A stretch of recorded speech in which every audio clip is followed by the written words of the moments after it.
Hello guys, today I have got the EDIFIER W280NB Pro, of course, and I'm going to show you how you can easily charge them.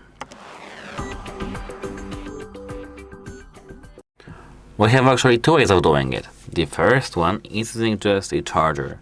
If you plug the power brick to your wall socket and then plug some cable to it, and if you have the USB Type-C ending, you can plug it to the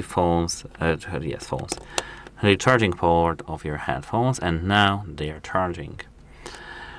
And it doesn't work only with the wall socket, of course. You can do this with laptops, you can do this with phones, etc. So let me, for example, use my private iPhone to this. At first I need to plug the first part of this cable into my phone and here the second part of it into my headphones.